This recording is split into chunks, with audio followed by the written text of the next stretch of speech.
I'm Mike. And I'm Adam. And this is Stuff and Waffle. Two friends talking about stuff, and often as not, waffling with frequent reference to Bond cars. Yeah, that Tesla's getting a bit successful, isn't it? Apparently so. Really catching on. Profits are right up there, I've heard. Yeah, very much so. Into all sorts. Yeah. It's getting very popular. Model 3, best-selling car in the UK at the moment, I believe. Well, that's all right, isn't it? Quite an achievement. Well, that'll do. I mean, that's good that it's going that way. Yes. But in the grand scheme of things, I'd be interested to know how many new cars are selling in general.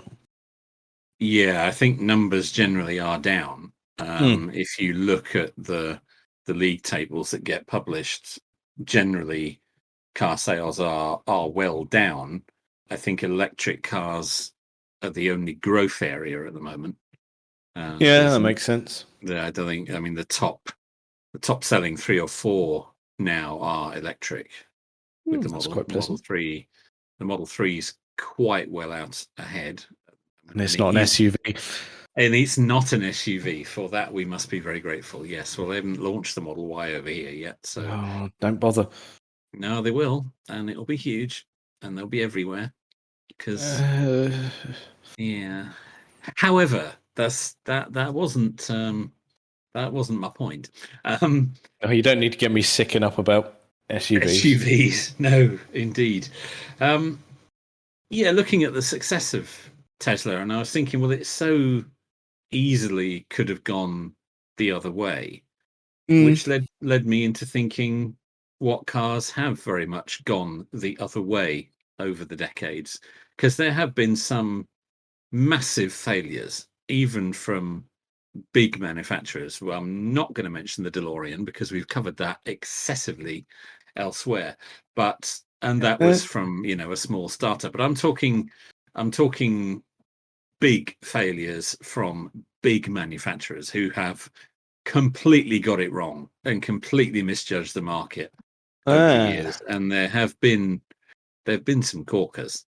There have been some boo-boos. Yes. There are a few that leap to mind. Yes, I've got a few that leap to mind.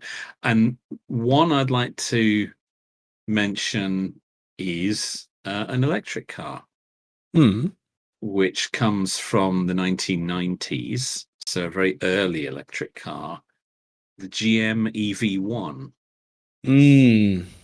Very few people outside of California have ever heard of it. It was, for the time, it was brilliant. It was decades ahead of its time in terms of what it could do. Well, that's its problem, really. That's what it bears down to. It was ahead of its time, and I mean, there's lots of conspiracy theories about it. In fact, there's a couple of movies about it. Who Killed the Electric Car, which was a movie specifically about the GM EV1. It was made from 1996 to 1998. They built 1,100 of them. It had a range of about 80 miles, which for the time, not too shabby at all. Actually, not too shabby at all. It was a 2-seater coupe. It wasn't really a sports car, but it wasn't a family car either. It was a 2-seater coupe, quite futuristic looking. The people who had them absolutely loved it. But they didn't sell a single one. They leased them. So this is a bit of a funny one in that we call it an automotive failure, but actually everybody who had one absolutely loved it. So I don't know that it was a technical failure. I think it was a deliberate failure. I think GM squashed it in the end. I mean, literally squashed it because they crushed them all in the desert. But I think it was deliberately done away with because it began to threaten their core business and threaten the interests of their big investors. It's going to upset the oil barons. Yeah, exactly. And I think it was deliberately done away with. A few still exist because although they didn't renew any of the leases and they demanded all of them back, a few people basically hid them away and refused to give them back. A few now exist in museums. There are a handful that are still running and driving around the world. Impressive. Well, it was impressive, actually. It was impressive tech. And one of the senior engineers who worked on it for GM, a lady called Chelsea Sexton, is today a big activist and promoter of EVs generally. She's done quite a bit of work with Fully Charged. And she worked. She was one of the engineers on the GM EV1. Pretty cool. And yeah, it wasn't a flop, but it was deliberately made into a flop. And they were all taken back. And there's film online of the transporters full of the damn things being driven out to the desert where they were all crushed, even though there was nothing wrong with them, and all the owners wanted to keep them. So it's a sad, sad story. The EV1 came to a very sad and premature end. It's a bit of a false start, that, wasn't it? Yeah, it was. If GM had pursued that, who knows? Tesla may never have existed. Tesla may never have needed to come into existence. That's it. If you've got a big manufacturer like that and they jumped on the bandwagon at that point in time, we'd be in a very different place. We would be in a very different place. The EVs now would be dominant. Petrol and diesel would have all but disappeared by now. We'd all be driving electric, and GM would have owned it, and then Ford would have followed along very quickly. And yeah, the last 20 years would have been very different, I think. But it was not to be. GM, for their own reasons, decided to not continue with it. They said it wasn't commercially viable, and they had poured billions into developing the thing. But that does beg the question, why? If you're going to spend that kind of money on developing it, why would you then not continue with it? Why would you just throw it away? Weird, doesn't make sense. No. Having spent that much on it, just throwing it away doesn't seem commercially viable. Surely, if you're that deep in, you're going to have to continue with it to try and make it work. This is true, and it's not like they were binning it off because it was like technically broken or not working properly. I mean, no, the reliability of them was phenomenal. It's not like it's a very tangent reference, but when they made ET for the Atari and it was that crap, it got shipped off to a dump. Right. All of the copies went, no, don't bother. Not having it. No. Yeah, that's right. But that wasn't the case for No, not at all.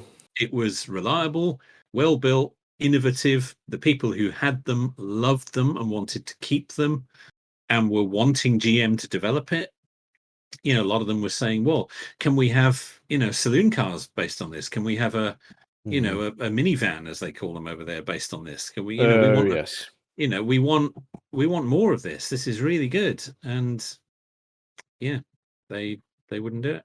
And not only would they not develop it, they withdrew the model and had them all destroyed, that's the weird bit, isn't it? That's the weird bit. People were offering them big sums of money to keep them, to buy out the leases and say, no, we don't want to give it back. We want to keep it. How much do you, name your price? And they wouldn't do it. They took them all back. Well, not all of them, but the vast majority of them, only because some people just hid them away and refused to give them back. And some people actually fought them in court because GM did try and take some owners to court over not returning them. I mean, they were hell-bent on getting them back. They did not want this technology out in the wild. Very strange. Very strange. And yeah, some people fought them in court for years to keep their cars. What a state to get in. It's weird. I would urge anybody who's interested to watch Who Killed the Electric Car, because it lays it all out. It's a good sort of docu movie about it, and it shows it all. And the film actually of the transporters of them being driven out to the desert where they were destroyed is in there, and people out on the roads with placards, trying to block the transporters and things. People were desperate to keep these cars. That's what doesn't make sense. And the official reason was it wasn't commercially viable. How can a car that is that popular not be made commercially viable? They could have sold hundreds of thousands of them. It just doesn't make sense. If it's not commercially viable, but you've still got, and you're not going to make any more, you've still got 1,100 of them that people are willing to part with money for. Just Yes, that's right. at least People, recoup some of your losses then. people were saying, name your price. Yeah. We want these. We want to keep them. We will buy them out. Or what do you want? Mm. We'll find the money. But they wouldn't do it. They wouldn't sell them at any price, which Yep. just seems Makes ludicrous. no sense. No, There's something going on behind closed doors there. I think it was too good. Mm. It was better than it was supposed to be. I think it was an experiment that accidentally leaked out and and accidentally worked, and it Yeah. was accidentally really popular. And I think Mm. there were a few people at board level who were, yeah, a bit scared by that, and yeah, it got destroyed. And of course, that was then it for the electric car mass Yeah. market, really. Yeah. Essentially, that was all done. Essentially, until Nissan came along with the, well, I suppose Toyota with the Prius, although that's a hybrid, not a pure electric like the EV1 was. But it would have been Nissan with the Leaf, and Yep. then Tesla with the Roadster, is when it all came back. But you're talking 20 years later. Yeah. There was quite a bit of time elapsed between Yeah, those two. Yeah. yeah, absolutely. So a strange one, that, because although it was a flop, it was kind of engineered to be a flop. Mm. So it's a strange thing, and yeah, we'll probably never know what really went on there. But the EV1 is a weird case study. Yes. Yes. Definitely. Very odd. Mm. Mm. Now, the next one I was thinking of was a bit more conventional. Okay. Of going, well, it was quite a flop, and you got to think, in the grand scheme of things, why did they even bother in the first place? And that was Well, there's a lot the of that goes on. Yes. yeah, it was the VW Phaeton. Oh, now that is an interesting choice. You Yeah. just got to think, well, what is the point? You've got in that whole family of car brands.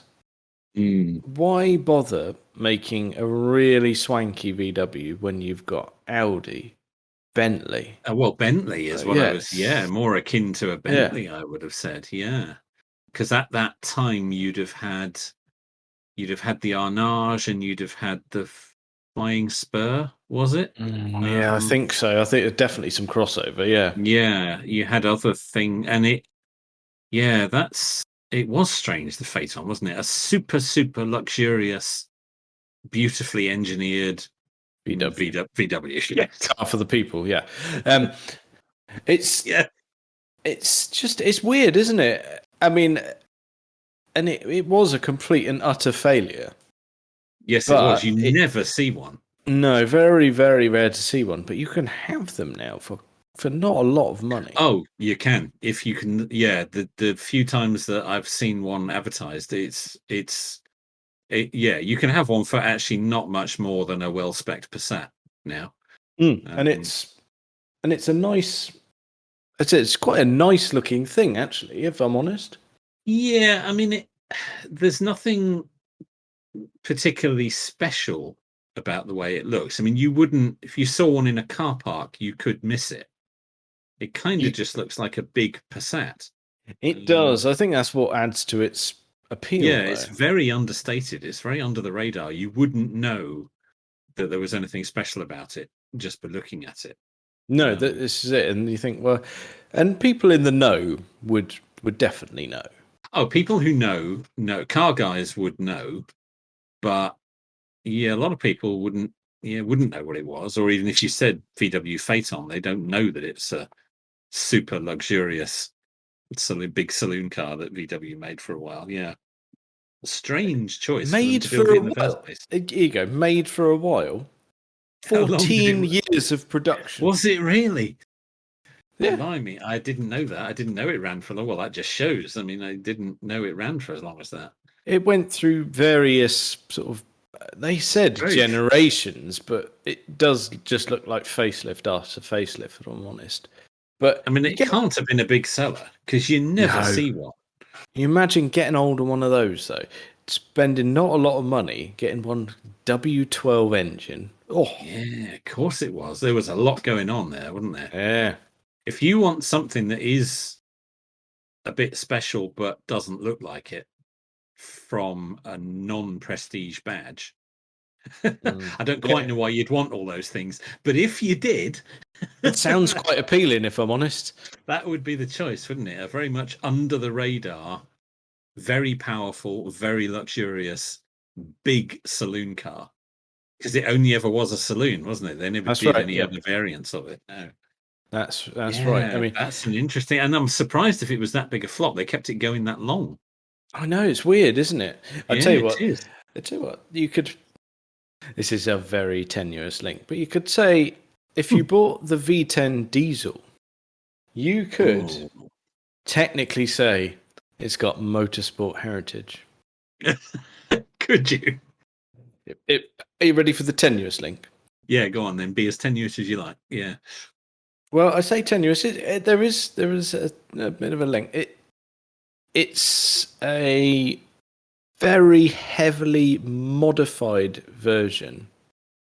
Was taken from the Phaeton. A modified version of this V10 engine that was used in the Phaeton was taken and used in the Le Mans race in 2004, where a Lola raced under the Caterpillar badge. Truth. There you go. That's that's really pervy. Yeah, there you go. That is. Yeah. There's a nice tenuous link there. That's amazing. Wow. Well, there you Yeah, go. thought you'd like that. That's incredible. Yeah. Well, like you say, yes, okay, you could claim there's some vague motorsport heritage there. And also at when the Phaeton was launched and it had this V10 diesel engine in, it was the most powerful diesel engined car in the world at that time. Wow. There you go. Wow. How about that? There's a reason to own one. Yeah, some grotty little facts there for you. I thought It you'd like really that. is. I am impressed with that. I didn't know those things about it. I had forgotten about it actually, because you just never see one. I mean, not only do you never see one in the real world, you never even see one advertised. No, no. I tell you what. It's very similar to.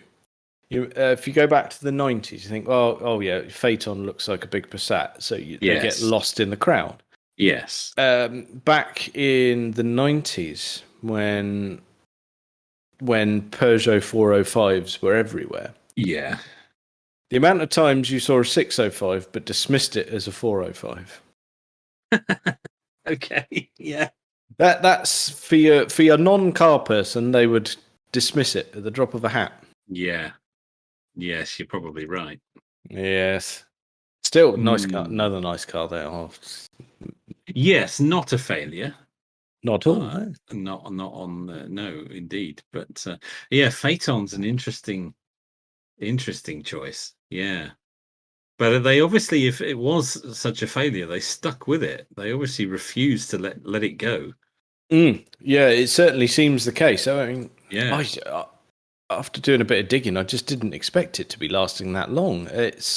No, I'm genuinely surprised that they made it for that long. I would have said 2 or 3 years at most.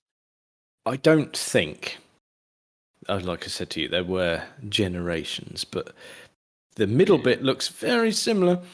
Yeah, and the front and rear have been poked. Bit of facelifting going on there, yeah. I would suggest. Yeah, absolutely. Yeah, I can't imagine they've thrown too much money at it. No, well, if it wasn't selling, no. They probably wanted to keep it under the radar internally as well, in case anybody noticed that it wasn't selling. From what from the brief bit of research that I did, I think perhaps in its later life, where they were doing, they'd always offered short wheelbase and long wheelbase. And when they were unveiling these sort of facelifts, they did it quite a lot in the Chinese market. They were unveiling it at car shows in Beijing, things like that, where where these big luxury barges were Yes. selling a lot. Well, a lot of the big manufacturers make specific models for sale in China that aren't available anywhere else, particularly long wheelbase versions of Oh, things. they love a bit of room in the back, don't they? Yeah, they God knows do. what they get up to. No, I best not to look about that, I think. But yeah, a lot of manufacturers, certainly the German manufacturers, make specific Chinese models. So maybe it was better out there. I don't know. Yeah, certainly nothing over here. There was everyone, no one was going. Oh, let's have a bit of that. No, Mm. I don't even know if I've ever seen one for real. But you see, the thing is, you wouldn't know, would you? You'd probably miss it. You Unless you're could really paying attention, you could dismiss you that. could easily miss it. You'll just say, "Oh, it's a VW." Mm. You just out the corner of your eye, and you just, "Oh, well, it's a Passat," or Well, you it's wouldn't. it is standard reaction. Yeah. Oh, it's VW. Yeah. Mm. Yeah, they're fine. Yeah. But they're just everywhere. They're just Mm. part of the furniture now, aren't they? But Interesting choice. I'd forgotten about that. That's good. okay, I'm Mm, glad you like that one. yeah. What? Yeah, I was worried I was going to steal one of your ones, but No, that's all good. no, you haven't. No. I'm plummeting back into the past for this next one. In fact, I'm going all the way back to the 1950s. Oh Um, God, I think you might be about to steal one of mine. oh, when this car was first developed, and I am talking about the Ford Edsel. No, you're all right. You go for it. Very good. The Ford Edsel has been called one of the biggest misjudgments in automotive history. It was a total and utter disaster. It did Oh not yes. work on any level. They completely misjudged the market. It Mm, was wrong in every way. It mm, was too big. It was too expensive. It was too complicated. It was ugly. It it satisfied none of the requirements of the American car buying public at that time. It was supposed to be the launch pad for a new generation of Fords. They named it after Henry Ford's son, mhm. Edsel. They produced it. They had 18 different variations of it. Really? Yeah, you had saloons, coupes, convertibles, station wagons, that loads of different versions, 18 different models in the Edsel lineup. So the chances of going into a Ford dealer and coming out with the car that you wanted were quite slim. It was so Hmm. complicated. And it was just, yeah, it was a sales and marketing disaster. They just completely misread Mm. what was required. And they'd poured the equivalent of billions into it.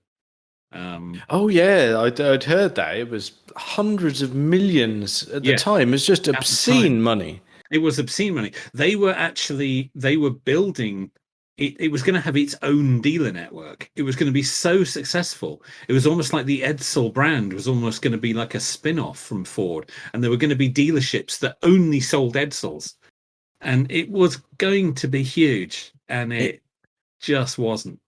I mean, hideous thing. Oh, absolutely revolting. I've got Yeah, a lot of time for 50s styling in cars, but yeah. that was a dog's dinner. That was. From every angle. The Hmm. front end, I mean, yeah, the front of it, particularly with that huge vertically mounted oval grille, the low roof line, the piggy little Mm. headlights, the enormous fins on the back. But it was so unbalanced. Dreadful. Yeah, really bad. And for a manufacturer like Ford, to get it that wrong. Yeah, it's embarrassing that. And I also read recently that the sales director of Ford at that time, Robert McNamara, who actually went on to be President Kennedy's, was he Secretary of State, I think, in the Kennedy government? He was Okay. one of the top cabinet members in Kennedy's government. through the Cuban Missile Crisis and Bay of Mhm. Pigs and all that. He's there anyway. Before he got into politics and before he met the Kennedys, he was the chief of sales executive for Ford, and he famously said that it was a really good product, and the car buying public was wrong for not embracing it. Really? Yeah, that's we've produced a product. You all hate it, so it's your fault. It's hideous. Well done, guys. I That's the way to handle it. oh dear. No, it is a brilliant product. You're all wrong. Oh dear. Oh dear. Well, we're still not going to buy it. Yeah, that's a way to win round the customers, isn't it? So not only was the product utterly wrong, their reaction to it being a failure was utterly wrong. No, How it's dare your you? fault. Yeah. Yes. What do you mean you don't want to buy it? It's brilliant. Can't you Oh, see? that's the problem. They could see it was awful. It was awful. It is really, really ugly Yeah, yeah. from every angle. It But doesn't look good. Ford had put so much into it. I don't know why nobody signing the checks could see why this isn't going to work. You know what this makes me think of? Hmm. Car failures that have had unnecessary money pumped into them. Yes. I'm going down the route of fiction here because it's hideous on the same level. Do you Okay. remember the Homer from The Simpsons? Yeah. There you go. Well, wasn't that sort of based on the Edsel? Wasn't Exactly that. Yeah, that's right. Yeah. Yeah. Yep. Exactly.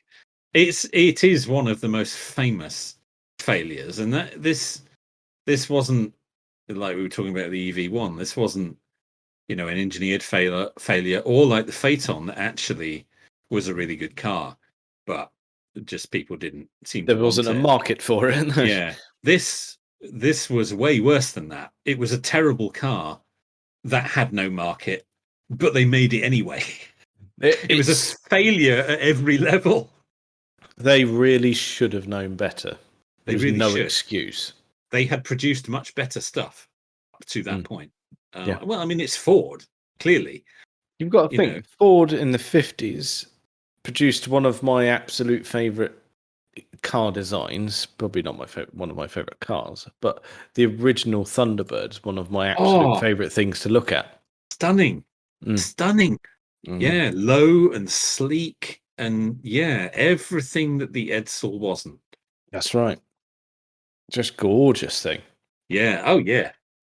Yeah, there you go. Just whatever you do, don't mention the 2002 one. No, we mustn't ever do that. What No. were they thinking? No. Although it was in a Bond film. Not a good one. No, quite possibly a contender for the shittest. Yeah. Oh dear! But do you remember it rocked up in the second series of 24 because it was around the time of launch, and they thought this will be a good idea. Nope. Again, wherever you put it, it's not going to work. Yeah, I think that, as I said at the beginning, the Edsel is famously one of the biggest failures in automotive history from a manufacturer who really should have known better. Really should have known better. And I don't know why it got as far as it did. No, it's a bit odd. I'll tell you what, though. If we may go back to the absolute dog's dinner of the 2002 Ford Thunderbird, it was a Jag engine. Was it? I didn't know that. Yeah, it was the. Well, it's from that era, isn't it? Where they were all one. It was the AJ8. Oh, the AJV8. Yeah. Used in the XJ and the S-Type and the numerous other Land Rovers and Range Rovers and things. Okay. That is correct because good engine. It's good engine. The Ford Thunderbird from that vintage is the same Ford DEW platform as the Jaguar S-Type and the Jaguar XF. Oh my word! I didn't know that. Well, that somehow dirties everything, doesn't it? It does. It puts you right off those, doesn't it? Well, they came first, of course, but Yeah, I suppose. Well, the S well, the Type would S have. Type Yeah. did. The Yeah. XF didn't. It was 2007, but the S Type was before that. Yep. There you go. I thought you'd like that. I know. Just upset you about your However, Jaguars for a moment there. just the S Type and the XF were not available in pink. No, this is The true. Thunderbird was. For God's sake. And it wasn't even a nice pink. It was that horrible kind of salmon pink that your granny wore. Oh, yeah. It's faded in the wash pink. Oh, it was terrible. Not even a proper colour, that. No. No. But you could order it from the factory in that color.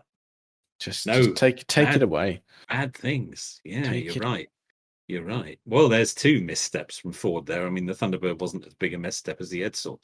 No, but yeah, I hadn't even considered that. But yeah, the dreadful. All of them dreadful. All of them dreadful. You Take it away. can find Edsels for sale if you ever rummage around. They're available for between sort of 15 and 30 grand now. Are you mad? Surprisingly. Well, I'm not saying I'm going to buy one. Oh, someone I think clearly is.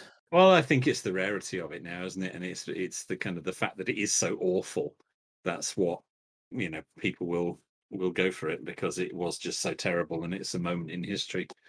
No, I'm all right. But yeah. No, I'm fine. I'm not going to part with a fiver for one.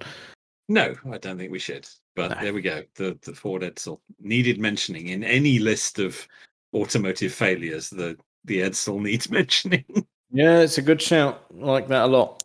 May I pick a vehicle from a similar era then? Because I thought you were going to go for this one. Oh, you may. And that is the Nash Metropolitan. Oh, yes. Yes, I know that car. Yeah, it didn't really work in the sort of target audience of America, did it? No. They liked the look of it, but then they saw it in person and went, "Oh, it's a shoe." This is the problem. It's a shoe. I once heard it described as a buggy derailed from a fairground ride. It's bang on, isn't it? And it was available in those colours too. Yeah, it does look like it should be attached to some sort of track thing. It does. It should. Yeah. At a fairground. The wheel shouldn't be real. It should be bolted to something underneath and forever going round in a circle with little children in it. Yes. It must be possibly the only car that was due to be, well, essentially was an American car, really, wasn't it? It was, yes. Produced in Longbridge. No. Really? Yeah, it did. Oh, my word. It was developed in cooperation with Austin. Wow.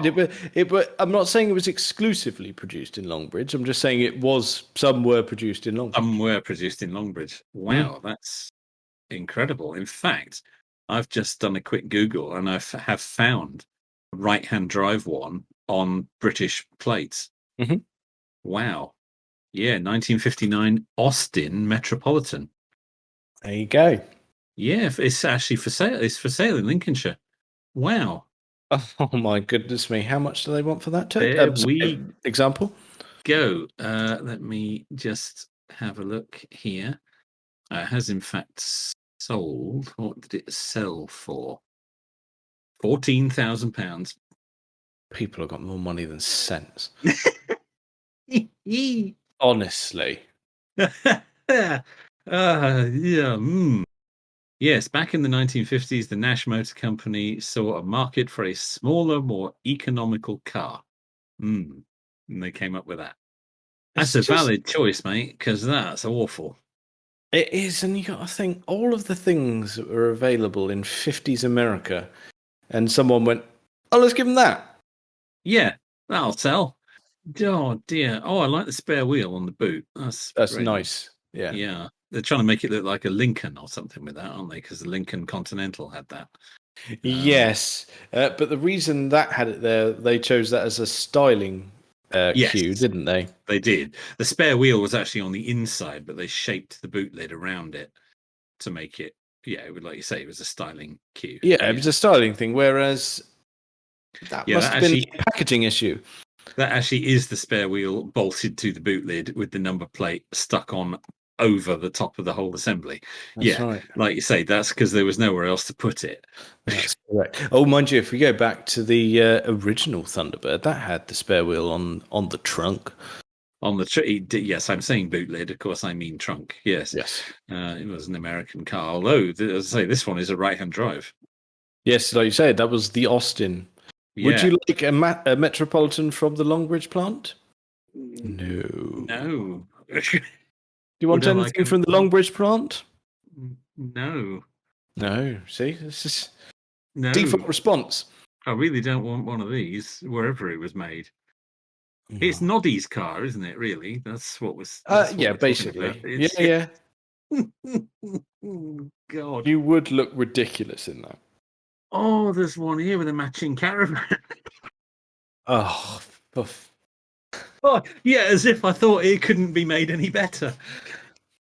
oh dear. No, I restrained myself there. It was nearly F-bomb territory. Oh, that's lovely.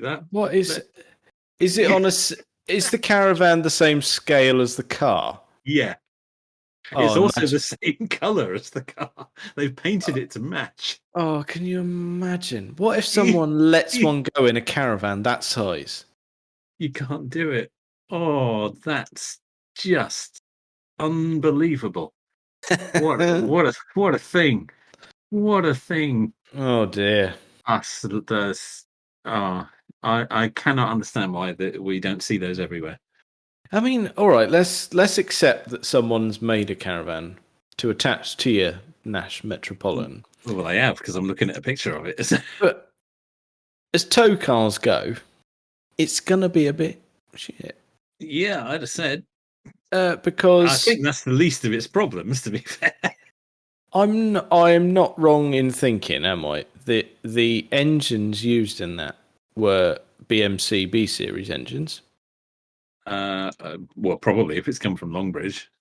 But in general, because they were the 1.2 and the 1.5 B series.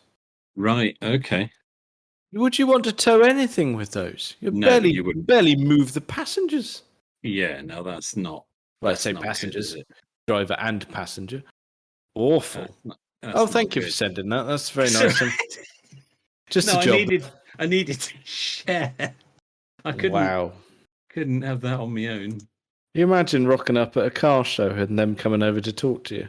Oh, you. Honestly, I don't run very often, but you'd see it. Yeah, like you say, it could be worth. Getting out of town quick. Yeah. That's an alarming photo because you've got a Nash Metropolitan with a colour-coded tiny caravan, and then you've got what seems to be vintage fire engines in the background. Yes, I noticed that. It's weird, isn't it? I don't know what's going on there. It's obviously a show of some sort. Yeah. Is that what's that? Is that a Volvo? Yeah, that's a S40, isn't That's it? an S40, isn't it? Yeah, but like you say, a row of vintage fire engines and a Nash Metropolitan pulling a matching caravan. All in all, that field there, I don't want to visit it. All the weirdness there. Yeah. I especially don't want to visit the Portaloos in back of shop there. My goodness me. You won't need to. You can have a bucket in the caravan there. Oh, I don't want to shit in a cupboard. Oh. It's a very brightly painted cupboard. Oh my god! Do you love the what they've done to the windows there? They've made it look like they've got the got lead in the windows. It's windows. I did notice that. Oh, it's so awful. What a state to get in. Dear. Well, I think let's put this down. Let's move away from that. I don't want to look at that anymore. No. Right, come on. Tell me the next flop. That's bad. Oh, I don't know if I can now. I think I'm ruined. That image is forever stuck in my brain. Oh dear. Do you reckon forever changed? Oh, I wonder if it's a leaded window on the toilet in the caravan. Oh, as it's not real lead, I bet the stickers peel off the window if it is. They would with you in there. Oh dear. Oh, Right, no more Nash oh, Metropolitans, no more shitting in caravans. no, I'm really glad you mentioned that. Oh, how the hell did we get here? Oh, dear. Uh, Down the rabbit right, hole. I'm going to something much more modern Please do. and something actually that wasn't a failure and actually wasn't a failure on the part of the manufacturer. Okay. It started out as quite a successful vehicle, but then it took a bit of a nosedive. Okay, go for it. And that is the Ford Probe. Oh, that's because people in the dirt on the car kept writing anal. Yeah, that was part of the problem. The other issue, of course, was our friend Mr. Steve Coogan, Oh, yeah, who completely ruined it. gave it to his character Gareth Cheeseman and utterly ruined the Ford Probe. Yes, no Uh, one wanted to be associated with it. no, they didn't. It was in its first year a very successful vehicle. In fact, Ford even had hopes of it being the new Capri, and then Coogan got hold of it, and sales in the second year were abysmal. Steve Coogan killed the Ford Pro. Well, that's all right. You I do remember. occasionally see one looking a bit rough, but they haven't fared well. No, I remember my neighbour had one probably 3 or 4 years after they came out. Right. And for me, it didn't really endear it any further because he was a complete dick as well. Well, this was the problem because it was only people like that that bought them Mm. after a while, and they disappeared from all the Ford forecourts because no Yes. dealer wanted them. They Oh, started getting shoved out to auctions and things, and yeah, they just started getting bought by the wrong people. mm.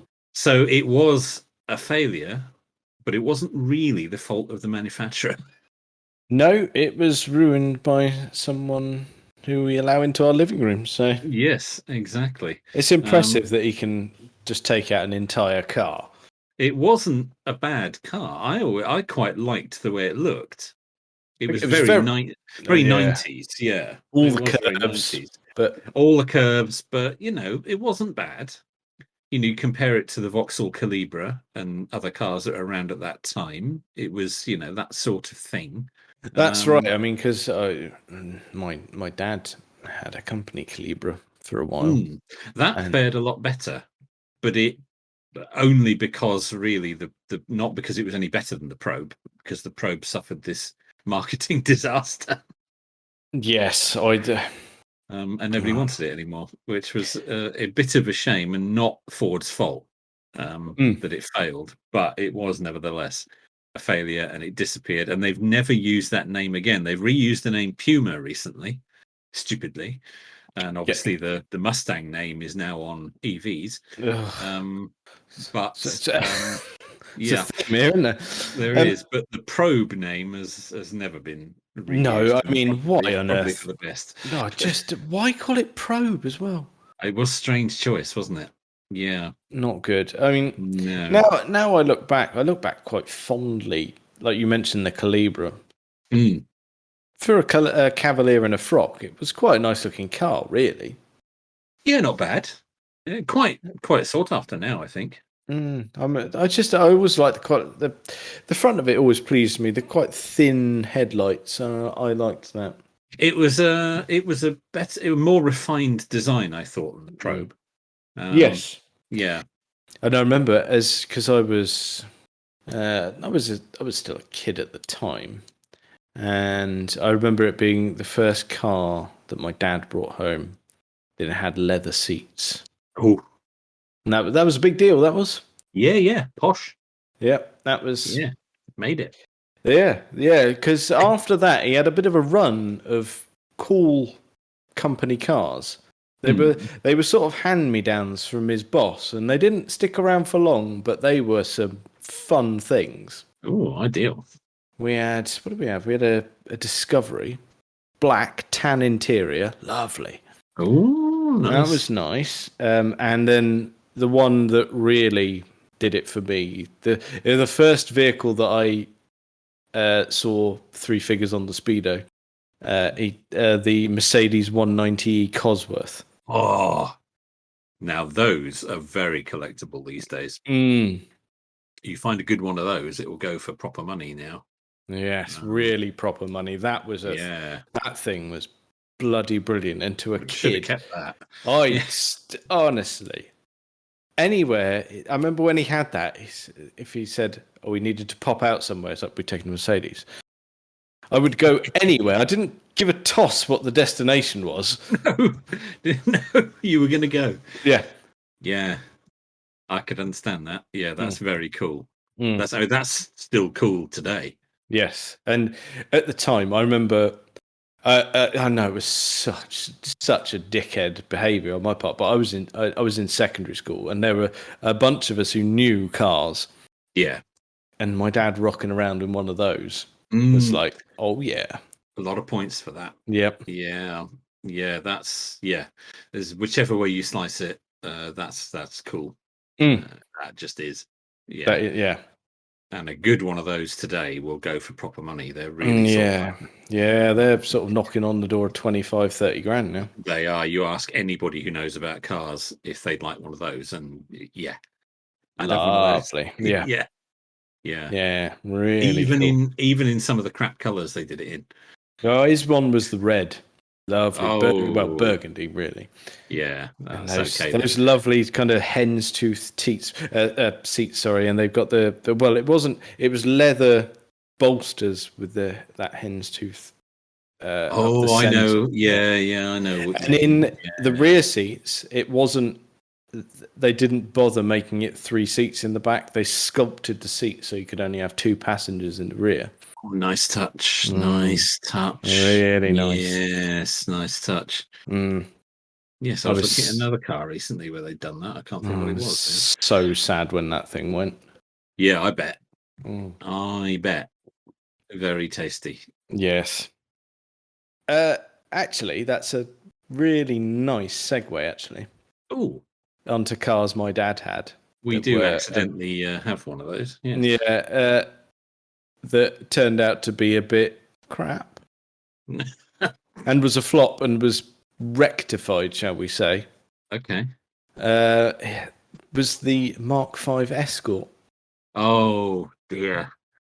That's a very Yeah. good choice. I should have chosen that because my father had one of those too. Um, we've talked about it before. Mm. Yes, the Mark V Escort, yeah, was not Uncle Henry's finest hour.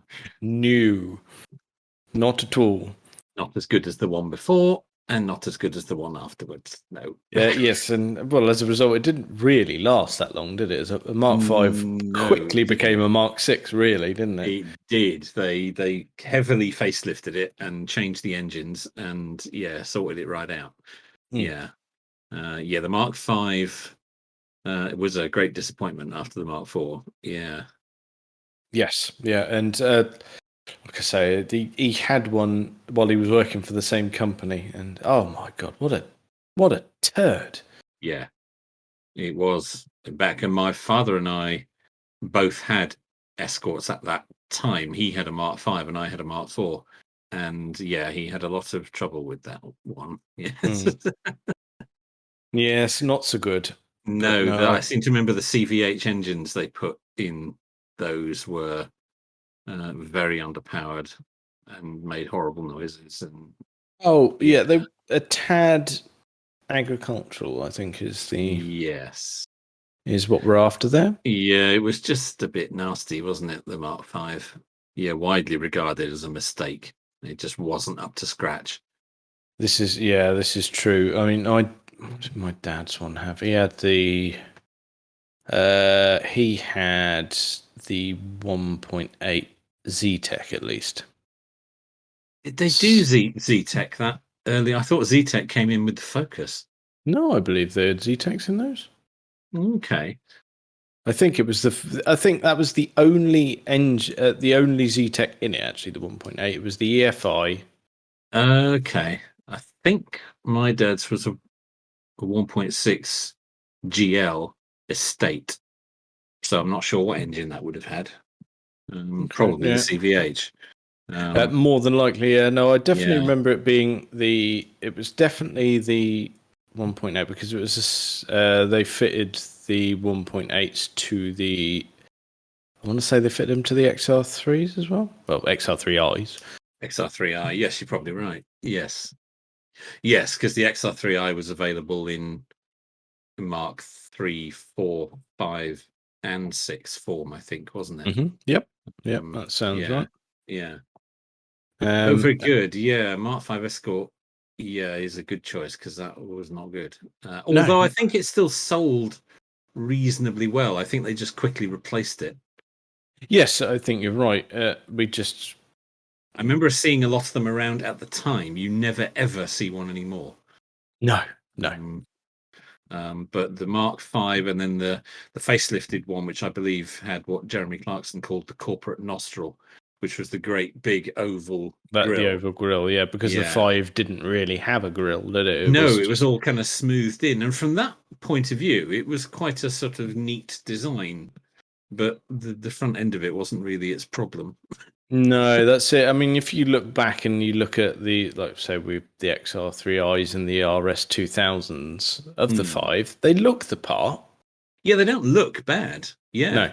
There was a Cosworth version as well, because Clarkson had that for a while as his Yeah, long-term test car. yeah, but you can't include that in the mix though, No, you can't really. because It's a it was completely different car, isn't it? Really? it's It just underneath. happens It's to have some of the essentially same body panels. Yeah. it looks like an Escort, but underneath it's essentially a Sierra. Yeah. They just dressed it in the Mark V body panels. Yeah. That's right. Yeah. And put the enormous wing on the back. Yeah. So yes, that was different, but the rest of the range, yeah, was not so good. Not at all, but there A we bit of a go. letdown because the Escorts up to that point had all been quite reasonable. Yes, yeah, that I think that was its biggest problem. Yeah, Because it people were was just like, really disappointed with it. yeah, they were cheesed off because the Escort was such a popular car, and they went, Yeah. well, how have you buggered it up this much? Yeah. You ruined it this badly. Yeah. And then they quickly corrected it, as you say, with the launch of the Mark 6, which took it, made it look completely different. They moved the design language on again quite a lot. Yeah, that was it. It was full 90s, but yeah. it hit the mark. That's exactly what was required. Yes, that's right. And then they rode that till the end of the Escort. Then we had a Focus and radical departure with the Focus, yeah, which was a very bold design and was an enormous success. And the rest is history. And the rest is, as they say, history. But no, Mark 5 Escort, it's a good choice. Yeah, that was a misstep. That was it's kind of the one bad Escort, really. Yeah, I'd agree on that. I'd say the rest of them were not too shabby, really. Not too shabby at all. No, absolutely. And of course, the Mark 1 has become a bit of a legend now. A bit of a pricey legend. They have, haven't they? Yeah, they've really gone up. Decent Mark 1 now. Yeah. You say if you go for a fancy, if you went for like a Mexico, forget about it. You're sort of 60, 70 grand. Yeah, you are. Yeah, you are. Proper money now for one with, and if you get one with a bit of motorsport heritage, oh yeah. I mean, you get back and go, if you can lay your hands on Roger Clark's British Rally winning Mark 1 Escort. Yeah. Good heavens. It's telephone numbers now, isn't it? Yeah. Oh yeah, because that was a nice old Top Gear reference from when in its original form. Tony Mason was his co-driver, wasn't he? So he was. There you go. Yes. So he little Tony Mason. Yep. Yeah. Forgotten about that. Yeah. But yes, as you say, a tidy Mark 1 now will go for serious money. Yeah. Silly money. Yeah. Yeah. Really daft. Yeah, Mark 5 Escort, good choice. Good stuff. Have you got any others to think of? I've got one more. Oh, go on then. On my list. I'm heading back to America. Please do. It took a little bit of rummaging to find what this was. I knew it existed, but I couldn't remember any of the details of it. And it was a car that was. It was based. It comes from the GMC stable. It was based on a platform that was used by pretty much all the GMC makes. So Chevrolet, Pontiac, Buick, they all sort of shared this one platform. And it's another car that was an enormous letdown for the buyers, and it was the Cadillac Cimarron. Oh, I do. I know the name. It was their attempt at a small, cheap Cadillac. Oh dear. Younger buyers into the brand, Yeah, something different, trying to broaden their horizons a bit. It was based on, I think I'm right in saying, the Chevrolet Cavalier, which of course is a name that was reused by the British division later on. that's right. Yeah. But I think it was a Chevrolet. I might be wrong on that, but I think certainly. you're right. I'm casting my mind back because it was Mm, that. It was the Cavalier. It was the. Oh, there was a Buick variant as well. yes, I think there were several Yeah. on this smaller platform.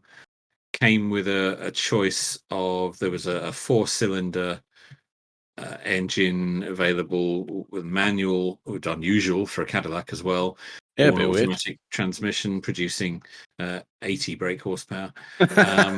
Um, or they did it with a 2.6 liter V6, I think, which produced about 110 brake horsepower. Wow, take your The, face off. the, the Americans' ability to get such a tiny amount of power from such a huge engine has never ceased to amaze. It's They do just it weird, time and isn't it? time again. Well, they're all over it. They've got these stupid bloody emission things, but they go, we still need a big motor. So, Yes. Yeah, but it's not doing anything. Mm. It's just using an immense amount of fuel to produce a tiny amount of power. Yeah, but at least it's fine coming out in the exhaust pipe. Yeah. Oh, yeah. Well, don't worry about that. Not Unbelievable. 0 to 60 in 15 seconds. It was a lovely thing, and again, it just completely turned off the buying public. It said, well, that's not a Cadillac. That's not Well, what your blue-haired lady in Fort Lauderdale's looking for. no, she wants a barge that's still rocking 8 hours after she's parked it. Oh, she'd like it to still be on the go when she gets back in it the following morning. Yeah, Yeah, you want to just absolutely, gently lull her back absolutely, to sleep. absolutely. When you park it, the boot is in another state. That's Yes. Yeah. yes, That's important. it is. It is important. Absolutely. And if you have an accident, you're at least a mile from it, whichever Mm. corner it's at. But this was a little compact saloon car. Didn't look like a Cadillac, didn't feel like a Cadillac, didn't go like a Cadillac. It was a shameless marketing exercise, really, to try and get people into Cadillacs who otherwise wouldn't have bought Cadillac. And That's right. it didn't work at all. Yep. So, Ruined, broken, yeah, no good. and again, very rare now. You just can't find them. No, Not that you'd want to. no, it's not. It's not something you want to go and hunt around for, is it? I don't think so. No, I don't think so. It's interesting that a lot of our flops have come from over the pond. The colonies. But Yes. yeah, Yeah. Oh they're dear. quite good at it. They're quite good at pumping out things that nobody wants, I suppose. Yeah. Just crap. Mind you, right, from our perspective, we'd say that some of the stuff that sells really well over there is utter crap. True, we have different tastes over here. And to be fair, at that time when that car was launched, it wasn't just competing against domestic stuff, because by that time, Oh, the BMW, Japanese as well Mercedes, over there. the Japanese and the Germans had got compact saloon cars awash. They were everywhere, and they were all better. Yes. And that was a serious. Again, this was an attempt to try and compete Cadillac with the likes of BMW and Toyota and Nissan and Mercedes, and yeah, it was. It's just desperate, absolutely desperate. Yeah, the stick And to what like you know. a lot of American styling at that time, it's very unresolved. They were it was very boxy and 80s, but they were still trying to take design cues from what had gone before, and you end up with this very boxy car, but with strange shaped trim down the side, or Yeah. fake wire steel wheels, but with like a fake wire wheel plastic hubcap on it. Strange designs of the light clusters and things like that, where they were almost, the more plastic you stuck on it, the more chrome you had on it, the more luxurious it was. Yeah, the interpretation of luxury in America is different to what we At interpret it. that time, it was particularly bad. I don't think Yes. they're a bit more international with it now, but back then there was a lot of strange designs. Another car from the GMC stable, which is worth mentioning at this point, which I don't know was a massive flop, although I don't think it was an enormous seller either, was the LeBaron. Now, Yeah. LeBaron made some very interestingly styled cars. Oh, yes. Yes, LeBaron, yeah, I mean that, wood on the side, and the plastic fake wire wheel hubcaps and all of that. not good. Suitcase carrier or trunk carrier on top of the trunk lid. That's right, yeah. All kinds of stuff. The LeBaron, famously used in Planes, Trains, and Automobiles, the car that they crash and then set fire to, that they use to try and get across country in one sequence. That was a LeBaron. There was also a LeBaron used in some episodes of Seinfeld. George had a LeBaron convertible for a That's while. right, yes, he did. Yes. I think that caught fire as well, actually, funnily enough. I think you're right, yeah. Maybe that was a theme. But again, it was a car that just had this weird, it's like a modern 80s styling, but still trying to hark back to 1950s and 1960s stuff with wood on the sides, and yeah, a weird mix of style. Like the more trim you put on it, and the bouncier the suspension, and the deeper the velour seats let you sink into them, the more luxurious it was. Yeah, they're missed by a mile, didn't they? Yeah, they did, but there was a lot of it. And 80s and 90s American cars had that weird transitional styling. Yes, they did, and it was, oh dear, it wasn't good. But yes, the Cadillac Cimarron would be my final choice for a shameless marketing exercise that fell flat on its face. Oh, it's a good choice. Yep, utter failure. No, I think Yes. last one on my list. We're moving back to Europe for this one, Okay, that's good. and we've got an interesting bit of heritage to go with it. But it in itself was a flop, and that was the Renault Aventime. I know someone who's got one. You do indeed. Yes. Yes. Just, I mean, cool thing actually. Quite a Very cool and quite clever, actually, in terms of its engineering. But no one wanted it. But yeah, well, it killed Matra, didn't it? It did. It killed a company. It was such a disaster. It killed a company. And like I said to you, the heritage of it could be traced back to something that was almost a flop, being the Renault Espace. Yeah, well, the Renault Espace is an interesting case in point, isn't it? Because that started off as a bit of a failure, but it quickly redeemed itself and quickly caught up. It didn't sell well to begin with. No, I think I'm right in saying that in the UK, I think in the first year of sale, didn't they sell something like 20 odd Espaces? No, I heard it was less than that. Wow. I heard it was 9. Oh, there you go. 9. Not good. But like you say, I mean, well, when people didn't get it. No, people didn't understand. It was the first of its kind. That's right. And when we ended up, I mean, you think back now, what was that? Mid-80s?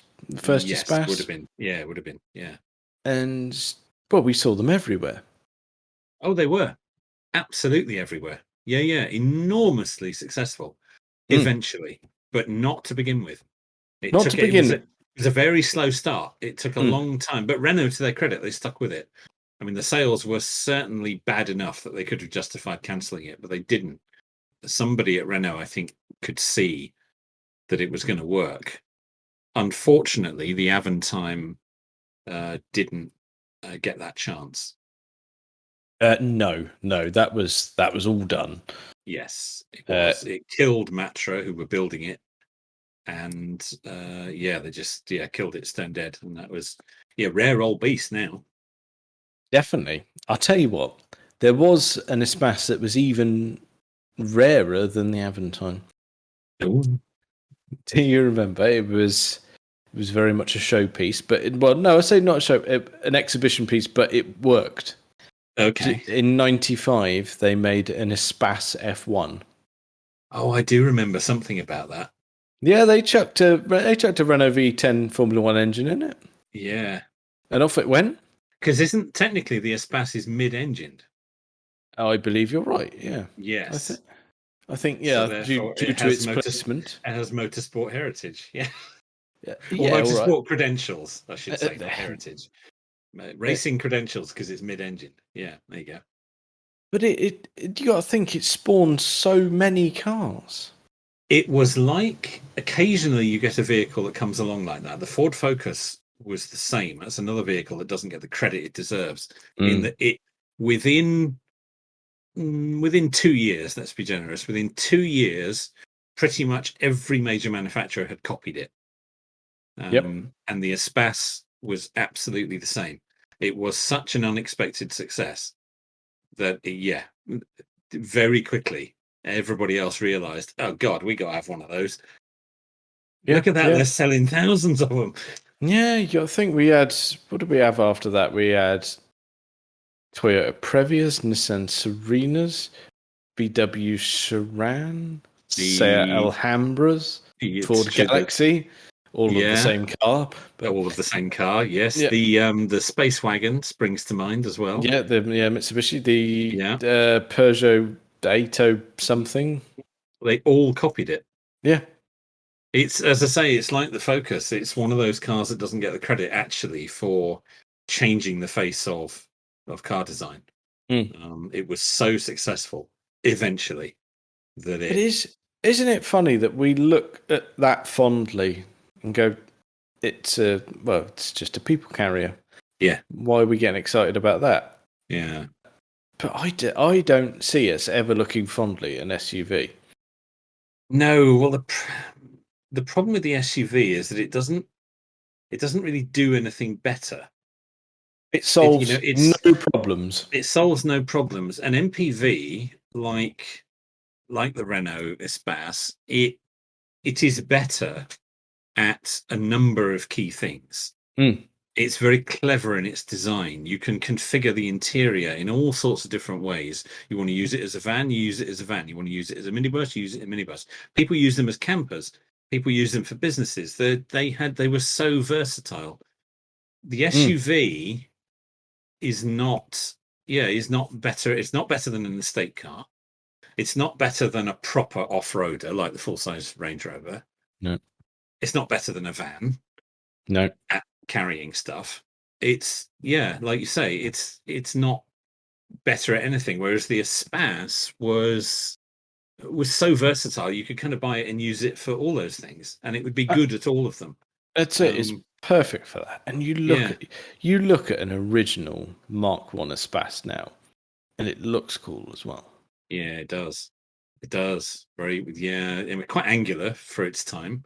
Quite Um, angular, but I tell you what, that thing that a lot of them had, they had that two tone thing. They had the body color, and then when you got the A, the yeah, B, and the C pillars and the roof, that was black from there on up. I think yeah. someone's thinking about that. Someone's done really well. I remember I liked the shrouded-in hubcaps as well. I thought that looked very futuristic at the time. Mm. And I think you could get them with twin sunroofs. Oh, Um, lovely. and of course, you had the sliding doors and the fully opening tailgate at the back. And it was just so you could spin the seats around or fold them flat or have the front ones as a little picnic table. I mean, you do so much with it. I mean, It was essentially, so dogging practical. paradise is what you're saying. Oh, you could they might have got used for that. You never know. You never know. I'm sure it's happened somewhere. I know someone who's got a later Espas. I think it's a Mark 3 or 4. Oh God, as long as it's not the Mark V. Don't think so. I think I got a feeling that that's still a thing. Yeah, you might be right. Perhaps not in this country, but I think the Mark Oh, they'll V, be making it under license somewhere. Yeah. the Yeah. Mark V Espas, which isn't really an Espas, Yeah. will be on sale somewhere. I guarantee it. You're probably right. Yeah, I mean, like I say, it's not something that we're giving over here because it's not for us. No, it's a Mark 3 that my friend has got, and he absolutely loves it for the versatility, because you can do anything with it. Oh, fair play. He can get more in his Mark 3 Espas than he can in his Ford Transit that he uses for business. That says a lot, doesn't it? Yeah, I mean, it's only the low top, short wheelbase Transit, but nevertheless, he can get more in the Espas with the interior configured properly because you can remove the seats completely.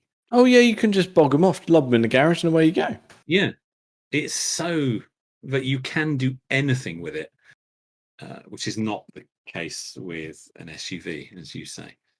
It's not, and I tell you what, They are curiosity better at nothing. Curiosity has got the better of me here. And yes, on the French Renault website, you can still have a Mark V Renault Espace for €47,500. Oh, good Lord. That's prices from.